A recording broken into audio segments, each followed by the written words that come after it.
परमेश्वरको जीवनलाई किन्नका लागि सृष्टिमा केही कुरा छैन, किनकि सृष्टि चाहिँ सीमित हो, परमेश्वरको जीवन चाहिँ असीमित हो। असीमित कुरालाई किन्न सक्दैन। जबसम्म असीमित कुरा हुने व्यक्ति परमेश्वरले स्वयं आफै सित्तैमा दिनुहुन्न। परमेश्वरले आफ्नो जीवन यदि मानिसलाई सित्तैमा दिएन भने मान्छेले किन्नै सक्दैन, मान्छेले पाउनै सक्दैन, मान्छेले खोज्नै सक्दैन त्यसलाई। त्यसै कारण परमेश्वरले सित्तैमा यीशुको बलिदान दिनुभयो, वरदान दिनुभयो, ताकि तपाईँ मैले सित्तैमा उहाँलाई विश्वास गर्न सकौँ, ताकि तपाईँ मैले उहाँको जीवनलाई प्राप्त गर्न सकौँ। एफएसीको पुस्तक 2 अध्यायको 11 देखि लिएर म 18 सम्म पहिला पढ्न चाहन्छु। यस कारण याद राख, अघि तिमीहरू शरीर अनुसार अन्य जाति छँदा शरीरमा हातबाट खतना गरिएकाहरूले तिमीहरूलाई बेखतनाका मान्दथे। याद राख, तिमीहरू त्यस बेला ख्रिस्टबाट अलग इजरायलका नागरिक हकबाट बाहिर भएका थियो र प्रतिज्ञाका करारहरूबाट बिराना, आशा नभएका र यस संसारमा परमेश्वर रहित थियो। तर तिमीहरू जो त्यस बेला ख्रिस्ट येशूबाट टाढा थियो, अब ख्रिस्टको रगतले नजिक भएका छौ, किनकि उहाँ नै हाम्रो शान्ति हुनुहुन्छ। उहाँले हामी दुवैलाई एउटै बनाउनु भएको छ र विभाजन ल्याउने शत्रुताको पर्खाल भत्काइदिनु भएको छ र उहाँले व्यवस्थालाई, त्यसका आज्ञाहरू र धार्मिक विधानहरू समेत आफ्नै शरीरमा खारिज गर्नुभएको छ कि यी दुईका सट्टामा उहाँले आफैमा एउटा नयाँ मानिस सृष्टि गरून् र यसरी शान्ति स्थापना होस्। अनि उहाँले क्रुसद्वारा हामी दुवैलाई एउटै शरीरमा परमेश्वरसँग मेल गराएर शत्रुतालाई शेष पार्नुभयो। उहाँले आएर तिमी टाढा भएका र नजिक भएकाहरूलाई मिलापको सुसमाचार सुनाउनु भयो, किनकि उहाँद्वारा नै हामी दुवैले एउटै पवित्र आत्मामा पिता कहाँ प्रवेश पाएका छौँ। आमेन। 2:11 को जो पहिलो वर्ष सुरु गरिएको छ, त्यहाँ पहिलो शब्द छ यस कारण। भन्नुहोस् यस कारण। यस कारण भने जब शब्द तपाईँले सुन्नुहुन्छ, यसको अर्थ त्यसको अगाडि केही भनिएको छ। समथिङ हैज बीन सेड, केही कुरा भनिएको छ। के भनिएको छ भन्दाखेरि तपाईँले 2:1 देखि 10 सम्म पढ्नु भयो भने यीशुलाई पाउन भन्दा अगाडिको जीवन, यीशुलाई विश्वास गर्न भन्दा अगाडिको चालचलन, यीशुलाई जिउनु विश्वास गर्नुभन्दा अगाडिको जो हाम्रो जीवनशैली थियो त्यसको विषयमा बात गरेको छ। र यस कारण याद राख भन्ने कुरा चाहिँ इम्पोर्टेन्ट हो। याद गरै, याद राखै, यो कुरा नभुल्ली है, बी सिरियस विथ इट, यस कुरालाई ध्यान दे है भन्ने जब शब्द आउँछ यसको अर्थ त्यो इम्पोर्टेन्ट हो, त्यो अति नै महत्त्वपूर्ण हो। अनि के कुरालाई याद गर्नु यहाँ भन्दैछ भन्दाखेरि अघि तिमीहरू अन्य जाति छँदा, अघि तिमीहरू अन्य जाति छँदा, अन्य जाति भन्ने शब्द ईश्वरलाई विश्वास गर्ने र नगर्ने माझ छुटिँदैन। बाइबलमा जब जब तपाईँले अन्य जाति भन्ने शब्द पाउनुहुन्छ, यसको अर्थ यहुदी जात छोडेर अरू जाति सबै अन्य जाति हो। अनि यो अन्य जाति भन्ने शब्द चाहिँ तिनीहरूबाट नै सुरु भएको शब्द हो। अङ्ग्रेजीमा जेन्टाइल्स भनिन्छ, अन्य जाति। अनि यो अन्य जाति छँदा भनेको चाहिँ यो अन्य जाति जो यहुदी जाति र इजरायली जाति छ, तिनीहरू बाहेक अरू कुनै जातिमा पनि परमेश्वर बात गर्नु भएन। अन्य जाति भन्नाले परमेश्वरले अब्राहमलाई पहिला चुन्नुभयो, अब्राहमलाई चुनेर निकाल्नु भएपछि अनि त्यो घराना, त्यो कुटुम्ब, त्यो देशबाट अब्राहमलाई परमेश्वरले बोलाउनु भयो। 2 जना भाइ आउनु भएको थियो अनि एकजना भाइले आफ्नो गवाही बाँड्दै हुनुहुन्थ्यो। हिजो अस्ति हाम्रोमा उहाँले भन्नुहुन्थ्यो मैले प्रभुलाई पाएँ। अनि मैले त्यो भाइलाई मैले भने प्रभु कहिले पनि हराउनु भएको थिएन र हामीले पाएको।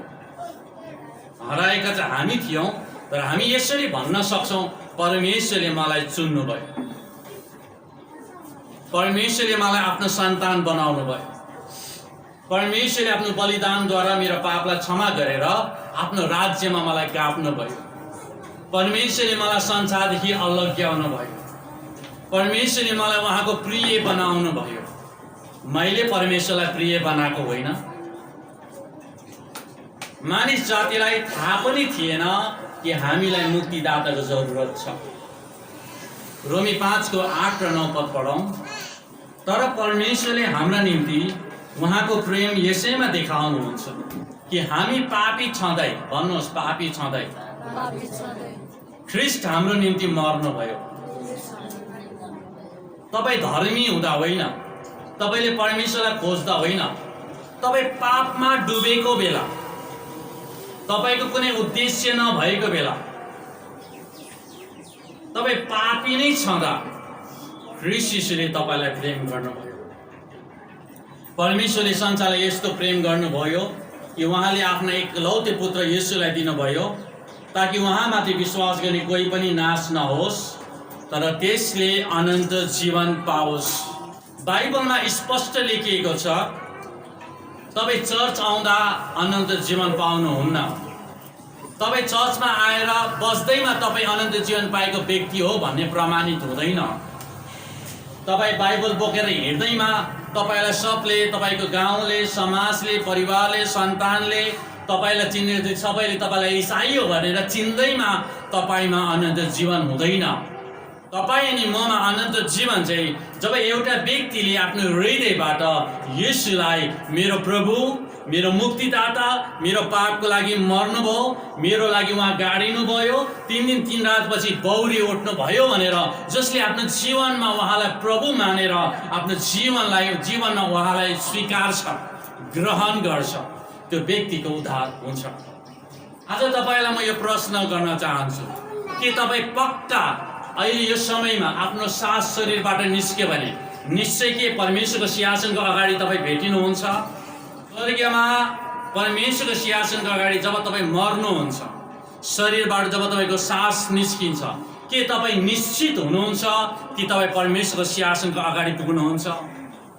तपाईँ निश्चित हुनुहुन्छ तपाईँको आत्मा परमेश्वरको काखमा जान्छ भनेर? तपाईँ मण्डलीमा संगति गर्न आउँदाखेरि त्यो कुरा निश्चयता हुँदैन।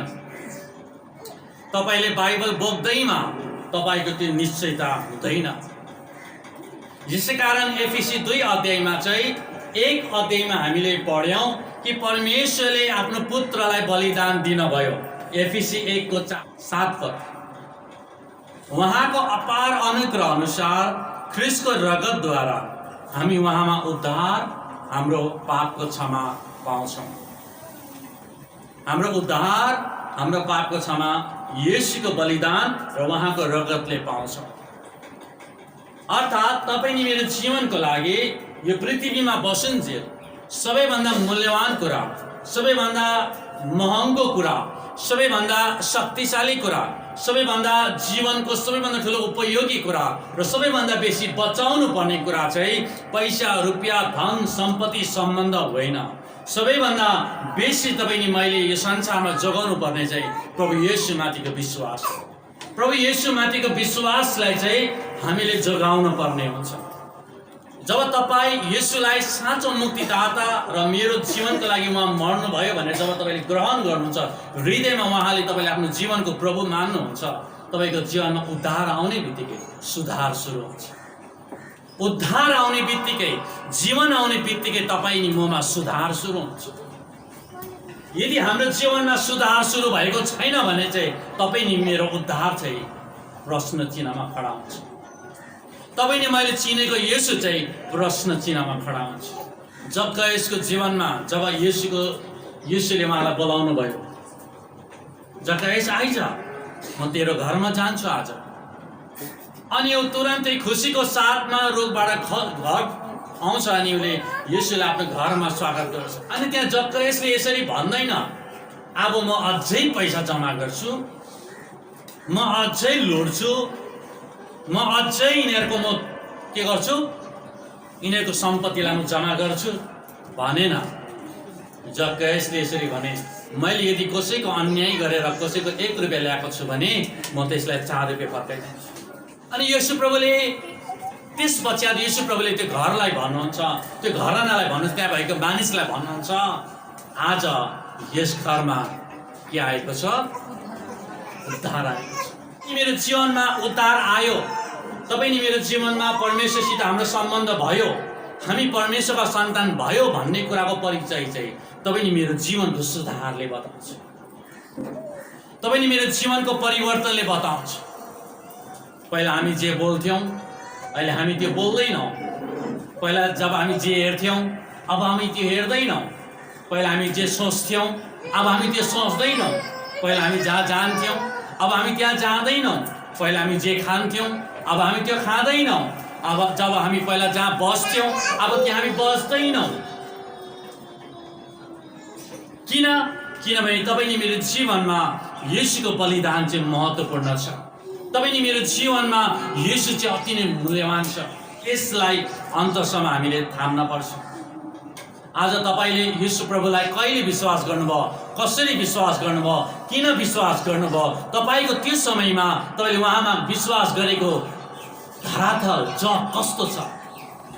तपाईँलाई कसैले जाउँ चर्च भनेर पो विश्वास गर्नुभयो कि तपाईँलाई कसैले ख्रिस्चियन हो, ख्रिस्चियन गयो भने त सहायता पाउँछ भनेर पो पाउनु भयो कि कतिले विश्वास चर्च गयो भने त डलर पो आउँछ अरे भनेर विश्वास गर्नुभयो कि चर्च गयो भने त हामीले त हेल्प पो पाउँछ अरे कि भनेर विश्वास गर्नुभयो कि चर्च जाँदाखेरि त हामी त चङ्गाई पो पाउँछौँ कि भनेर आउनुभयो कि या तपाईँको बुढा विश्वासी थियो या तपाईँ ख्रिस्चियन भइदिनु भयो, बुढी या बुढी विश्वासी थियो या तपाईँ क्रिस्चियन भइदिनु भयो, तपाईँलाई कुनै महत्त्व छैन, यसैलाई तपाईँले किन चिन्नुभयो, तपाईँ त भइदिनु भयो त्यसै।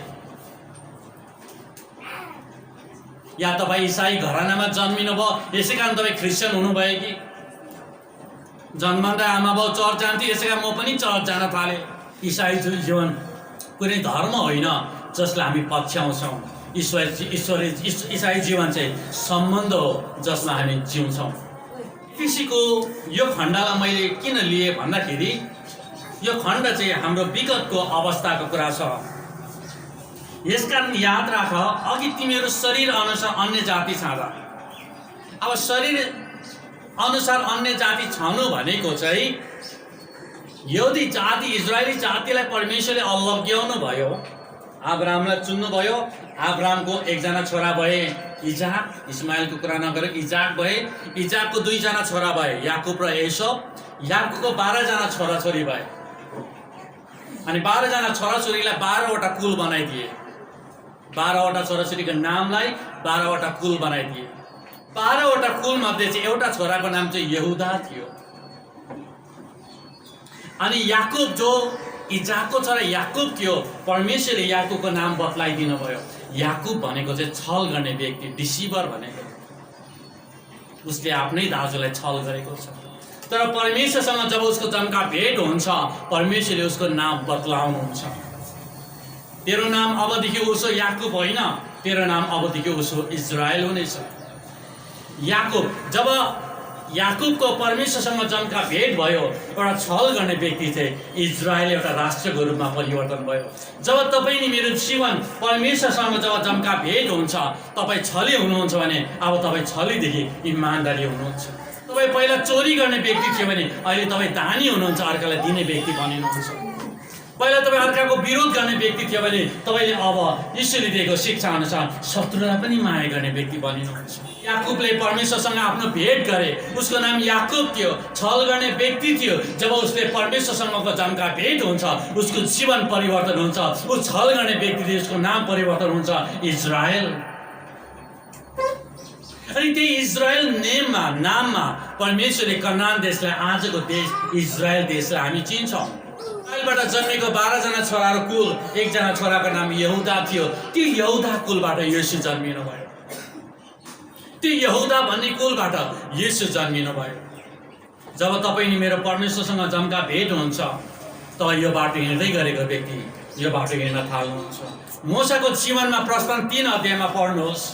मोसा त मिश्र देशबाट भागेर एउटा गोठालोको जीवन व्यतीत गरिराखेको थियो। उसले 40 वर्ष भइसकेको थियो भेडा बाख्रा चढाएको, सोच्नुहोस् 40 वर्ष भेडा बाख्रा उजाड स्थानमा चढाउँदाखेरि त्यो व्यक्तिको स्वभाव कस्तो भइसक्यो, भेडै भइसकेको हुन्छ। भेडासित जिउने मान्छे भेडै नै भइसकेको हुन्छ, एकोरो भइसकेको हुन्छ। तर अचानक उसले परमेश्वरको डाँडामा पोथ्रा जलिराखेको देख्छ, आगो जलिराखेको देख्छ, उसले निर्णय गर्छ म त्यो पोथ्रामा जान्छु। जब उसले पोथ्रामा जाने निर्णय गर्छ तब उसको जीवनमा परमेश्वरको बोलाहट हुन्छ।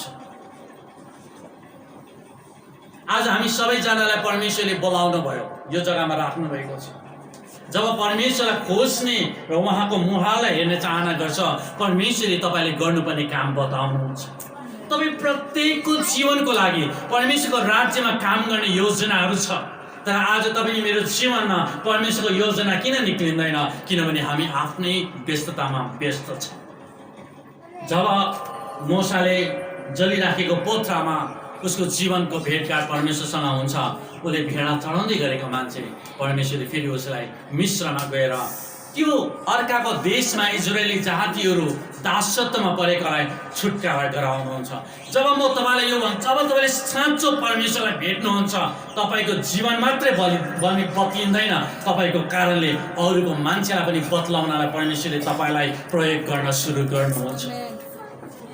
तपाईँको जीवन साँचो परमेश्वरसँग भेटघाट हुन्छ, साँचो परमेश्वरसितको प्रेममा तपाईँ पर्नुहुन्छ, तपाईँको जीवन बदलिएर तपाईँ सन्तुष्टि भएर बस्नुहुन्न। तपाईँको सोच र विचारमा अरू मानिसहरू पनि देखा पर्न थाल्छ र तपाईँको हृदयमा त्यो आगो जल्छ, मैले त्यो मानिसहरूलाई पनि परमेश्वरको प्रेम बताउन पर्छ। तपाईको जीवनको परिवर्तन त्यति बेला थाहा गरिन्छ जब तपाईँ अरू व्यक्तिको लागि सोच्न थाल्नुहुन्छ, अरू व्यक्तिको लागि तपाईँले विचार गर्न थाल्नुहुन्छ, अर्को व्यक्तिको लागि तपाईँले प्रार्थना गर्न थाल्नुहुन्छ, तपाईँले अर्को व्यक्तिको बोझलाई लिन थाल्नुहुन्छ। तब थाहा हुन्छ तपाईँले साँच्चै परमेश्वरलाई भेट्नु भएको रहेछ। परमेश्वरलाई भेट्ने मान्छेको जीवन चाहिँ ऊ सन्तुष्टि भएर एक्लै बस्दैन, उसको जीवनमा परमेश्वरले स्वर्गबाटको दर्शन हाल्नुहुन्छ। उसले मानिसहरू देख्दाखेरि उसलाई बोझ लाग्छ कि यो मानिसले पनि यीशुमा जीवन पाउन पर्छ। तपाईँ अनि मेरो इसाई जीवनको हिँडाइ चाहिँ उहाँसितको भेटाइले निर्णय गर्छ। हामीले उहाँलाई कसरी भेट्यौँ त्यसले नै निर्णय गर्छ हामी कसरी हिँड्छौँ। तपाईँको भेट्ने फ्यातुलो छ भने तपाईँको जीवन फ्यातुलो हुन्छ। तपाईँले साँच्चै दर्द र कष्टमा परमेश्वरले तपाईँको अवस्थामा उहाँलाई भेट्नु भएको छ भने तपाईँले उहाँलाई कहिले पनि छोड्नु। जब मूसाले परमेश्वरलाई भेट्यो, ऊ फेरि भेडा चढाउनु गएन, उसले आफ्नो जातिको लागि सोचे, परमेश्वरलाई पठाउनु। आज तपाईँको जातिको लागि कतिजना सोच्नुहुन्छ? आज म तपाईँलाई यहाँबाट भन्छु, तपाईँ घरमा जानुहुन्छ, चर्च आउनुभयो, अब तपाईँ घर जानुहुन्छ चर्च सकेर, तपाईँले कसको लागि सोच्नुहुन्छ? मैले त्यो मान्छेलाई पनि प्रभुको वचन बाँड्नुपर्छ, मैले त्यो व्यक्तिको लागि पनि प्रार्थना गर्नुपर्छ, त्यो व्यक्तिले पनि जीवन पाउनुपर्छ, त्यो व्यक्तिले पनि अनन्त जीवन पाउनुपर्छ, त्यो व्यक्तिले पनि परमेश्वरको प्रेम थाहा गर्नुपर्छ। यदि तपाईँको सोचमा त्यो छैन भने तपाईँले येशूलाई भेट्नु भएको छैन। तपाईँले येशूको सेवकाई र येशूको जीवनलाई बाइबल पढ्दै गर्नु हुँदाखेरि तपाईँले येशूलाई दुईवटा जग्गामा बेसी भेट्नुहुन्छ। एउटा मान्छेको भिडमा, दोस्रो चाहिँ प्रार्थना गर्ने जग्गा। बाइबलमा तपाईँले न्यायकर्ता 6 अध्यायमा पढ्नुहोस्, तपाईँले त्यहाँ गिदोन पाउनुहुन्छ। गिदोन डरपोक मान्छे, उनीहरूले बाली नाली लगाएको खेती गरेको चाहिँ उसको शत्रुहरूले आएर काटेर लगिदिन्थे। अनि गिदोन चाहिँ लुकिएर आफ्नो फसल काटेर चुड्दै थियो। परमेश्वरले उसलाई बोलाएको वीर मानिस, ऊ डरपोक छ नि त होइन, त्यहाँ भनेको छ ऊ डराउँदै भनेको छ। अनि त्यो वीर मानिस, म्यान अफ भ्यालोर, तेरो जीवनद्वारा तेरो मानिसले छुटकारा पाउनेछन्, यो शत्रुहरूमाथि तैँले विजय प्राप्त गर्नेछस्। होइन, जुन शत्रुद्वारा लुकेर बसेको छ, परमेश्वरले भन्नुहुन्छ यो शत्रुलाई तैँले हराउनेछस्। गिदोनले भन्छ म डराइराखेको छु, मेरो कुलमा म सबैभन्दा सानो मान्छे हो, तपाईँलाई थाहा छैन मेरो कुलको विषयमा, म कसरी ती व्यक्तिहरूमाथि शत्रुमाथि विजय हुन सक्छु। परमेश्वरले भन्नुहुन्छ म तँसित छु। जुन व्यक्तिको परिचय चाहिँ डरपोक थियो, जुन व्यक्तिको परिचय चाहिँ निम्न वर्गको थियो, जब उसले परमेश्वरलाई भेट गर्छ, जुन शत्रुबाट ऊ लुकेको थियो, उसले त्यो शत्रुमाथि विजय हासिल गर्छ। आज जुन कुरोले तपाईँलाई लडाइराखेको छ, जुन कुरोले तपाईँलाई फसाइराखेको छ, जुन कुराबाट तपाईँ छुटकारा हुन सक्नु भएको छैन, जुन कुराले गर्दा तपाईँ त्यसमै गाँचिराख्नु भएको छ, जुन कुराले गर्दाखेरि तपाईँको जीवन लथालिङ्गे भइराखेको छ, तपाईँ परमेश्वरसँगको भेट गर्न पर्छ। तपाईँको योग्यताले होइन, तपाईँको क्षमताले होइन, तपाईँको शक्तिले होइन, तपाईँको बुद्धिले होइन, तपाईँको नियमले होइन, परमेश्वरको सामर्थ्यले तपाईँको सङ्घर्ष शत्रुमाथि तपाईँले विजय हासिल गर्नुहुन्छ। तपाईँले आजसम्म कोसिस गर्नुभयो, आजसम्म तपाईँले सामर्थ्य प्रयोग गर्नु, बुद्धिलाई लगाउनु भयो, ज्ञानलाई लगाउनु भयो होइन, किनभने हाम्रो बुद्धि हाम्रो ज्ञानले आज जीवन परिवर्तन भन्ने भए रिहेबिलिटेसन सेन्टरमा सबै मान्छे बदलिएर आउने थियो। रिहेबिलिटेसन सेन्टरबाट सबैको जीवन नयाँ भएर आउने थियो। संसारको सुधार केन्द्रले मान्छेको जीवन सुधार हुँदैन, परमेश्वरको सामर्थ्यले आत्मा सुधार भयो भने मात्रै हामी सुधारको बाटोमा हिँड्न सक्छौँ। जो व्यक्तिको जीवनमा परमेश्वरको भेट छ र प्रभुसित हिँड्छ, उसको जीवनमा गवाही हुन्छ। किनभने उसकोमा भन्ने कुराहरू हुन्छ, जसले परमेश्वरलाई भेटेको छ त्यसकोमा भन्ने कुरा हुन्छ, जसले प्रार्थनामा समय बिताउँछ त्यसकोमा भन्ने कुरा हुन्छ, जसले प्रभुसित समय बिताउँछ त्यसकोमा भन्ने कुरा हुन्छ। जसले प्रार्थनामा समय बिताउँदैन त्यसकोमा केही पनि हुँदैन, जसले प्रभुसित समय बिताउँछ त्यसकोमा केही पनि हुँदैन, केही हुँदैन। आज तपाईँलाई गवाई बाँड्नुहोस्, आउनुहोस्। तपाईँको जीवनमा परमेश्वरले के गर्यो? हामी किन चुप लागेर बस्छौँ? किनभने प्रभु तपाईँसित बोल्नु भएको भए चुप लागेर बस्नु हुने थिएन नि त। त्यो जीवनद्वारा परमेश्वरले काम गरेको भए तपाईँ चुप लागेर बस्नु हुने थिएन नि त। तपाईँले हप्ताभरि प्रार्थनामा समय बिताउनु भएको तपाईँ चुप लागेर बस्नु हुने थिएन। तपाईँले अरू मान्छेको जीवनमा यीशुको नाम प्रचार गर्नु भएको भए तपाईँ चुप लागेर बस्नु हुने थिएन।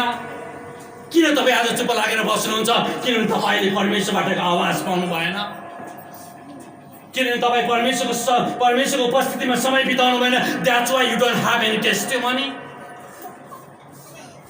मोसाले भन्छ म कसले पठाएको भन्नु, अनि मोसालाई भन्छ म हुँ जो म हुँ भन्नेले पठाएको भन्, म हुँ जो म हुँ। अनि तपाईँले पठाएको चिन्ह के हुनेछ? नि तेरो लट्ठी फ्याँक, लट्ठी फ्याँक्ने बित्तिकै साँप हुन्छ, टिप्ने बित्तिकै लट्ठी हुन्छ। जा, टेस्टिमनी, गवाही। गोलियतको अगाडि दाउद आउँछ, दाउदकोमा टेस्टिमनी छ। के टेस्टिमनी छ? बाघ र भालुलाई त मैले पक्रेर चिरेर फ्याँकेको छु, मेरो भेडालाई मैले बचाएको छु। म त करारको व्यक्ति हो, परमेश्वरले मलाई चुनेको व्यक्ति हो। यो बेखत्ने मान्छे यसले के धबास दिन्छ? आज तेरो शरीर चाहिँ चराचुरुङ्गीले पशुहरूले खानेछ। खुड्के केटाले भुइँत्रले हालेर लडाउँछ।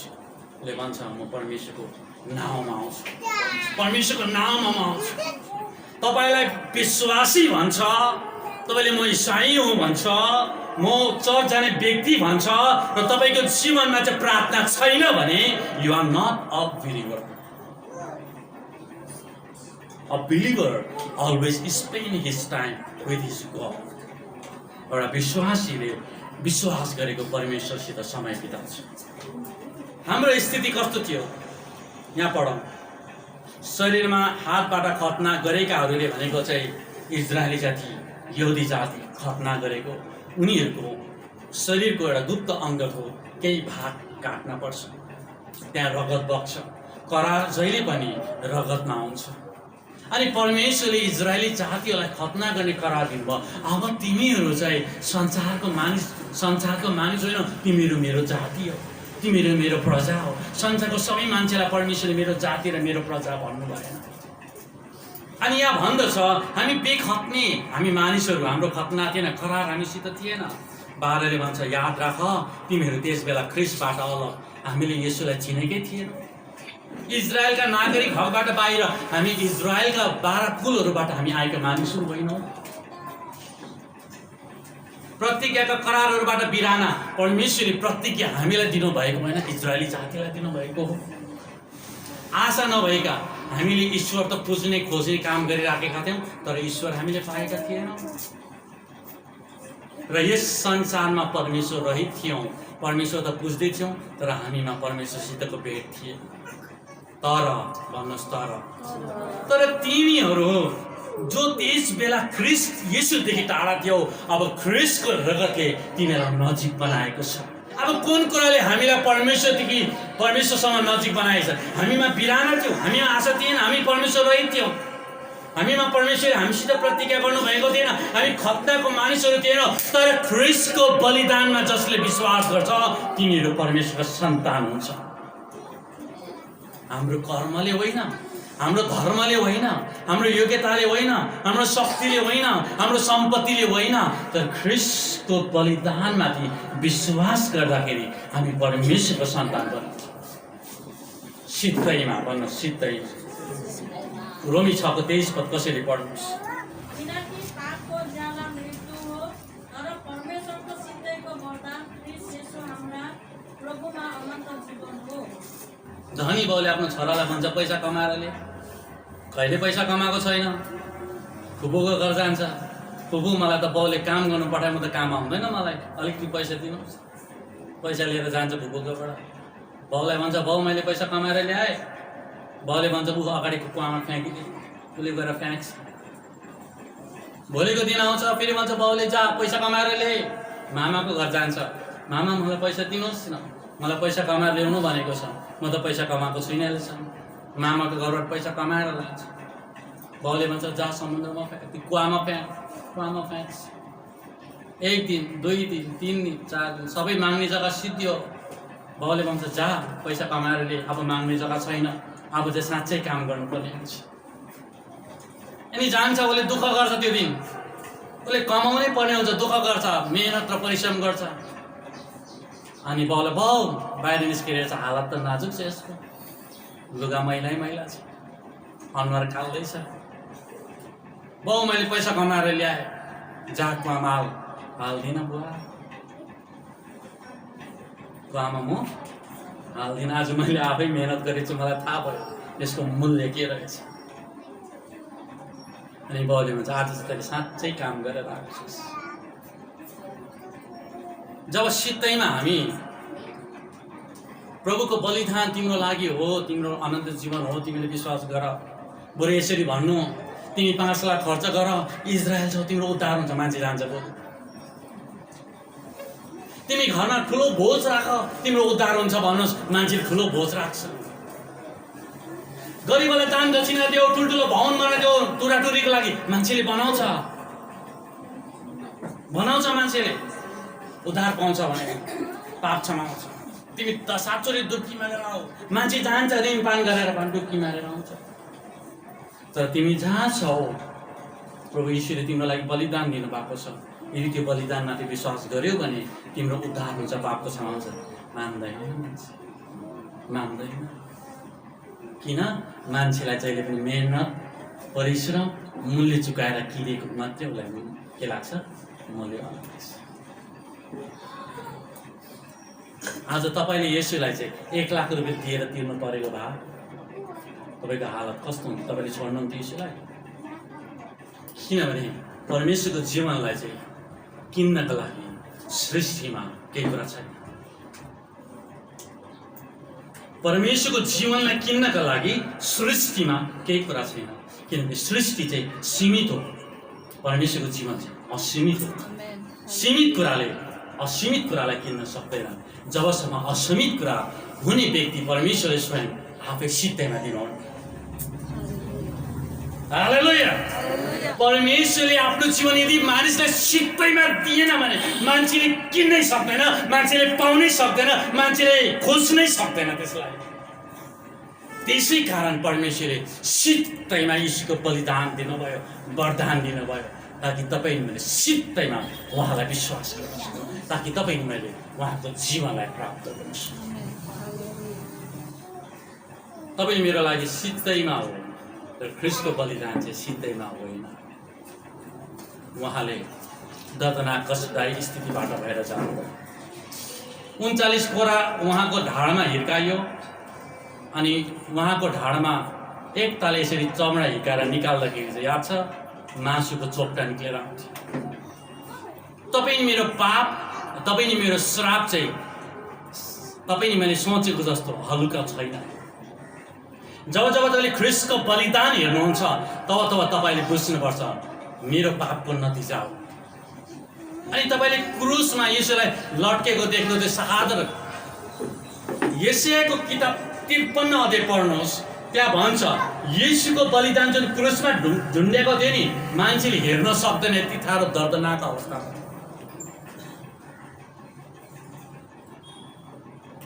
अनि बाइबलले भन्छ रोमी साम्राज्यले जब उनीहरूले कोरा लगाउँथ्यो, त्यो कोरा यो भयो जसरी यो 5वटा हाम्रो अङ्गुली छ, अनि यसरी नै त्यो एउटाबाट यसरी विभिन्न यसरी छरिएको त्यो के अरे छालाको हुन्थ्यो, अनि छालाबाट पनि यहाँ पुरा जरा जस्तै गएको हुन्थ्यो। त्यसको टुप्पोमा चाहिँ धारिलो धारिलो हड्डीको के अरे टुक्रा लगाएको हुन्थ्यो। अनि त्यसले एक ताल ढाडमा यसरी हिर्काएर गाडिन्थ्यो ढाडमा छ्याप्पै, अनि यसरी उखाल्थ्यो। सुनै त्यसलाई चाहिँ यसरी यीशुको ढाडमा यसरी हिर्काएर त्यो सट्ट लठीले हिर्काएर जस्तो हुँदैन, त्यो सबै मासुमा गाडिन्थ्यो। अनि उनीहरूले चाहिँ रिसको साथमा चाहिँ मान्छे तपाईँको नानीहरूलाई हिर्काउँदाखेरि रिसमा हिर्काएको नानीलाई र त्यसै रिस नउठी हिर्काएको नानीको हिर्काइ बुझ्नुहुन्छ। तपाईँले रिस उठेको बेला नानीले हिर्काउनु यस्तो जान्छ तपाईँको हात, तपाईँलाई थाहा हुँदैन कति जोडले।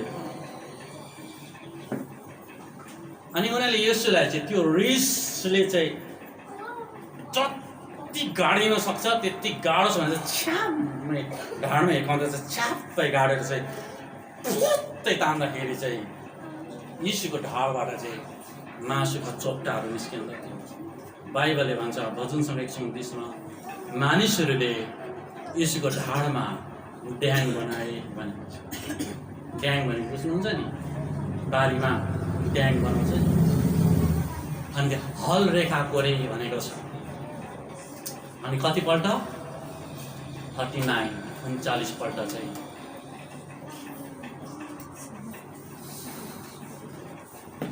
अदनको बगैँचामा काँडा र सिउँडी उम्रिँदैन थियो जब उनीहरूले पाप गरे। काँडा र सिउँडी चाहिँ परमेश्वरको आशिषको नतिजा हो, श्रापको नतिजाले उम्रेको। अनि बाइबलले भन्छ जब यीशु आदम र हवाले पाप गरे, परमेश्वरले भन्नु अब तैँले निधारको पसिनाले तैँले आफ्नो कमाइ खानेछस् र अब भूमिले काँडा र सिउँडी उमार्नेछ। तपाईँले सोच्नुहुन्छ होला यीशुको शिरमा चाहिँ काँडा त्यसै लगाइदिएको, श्रापको कारणले उब्जेको काँडा र सिउँडी चाहिँ यीशुको शिरमा लगायो, श्रापको नतिजा हो।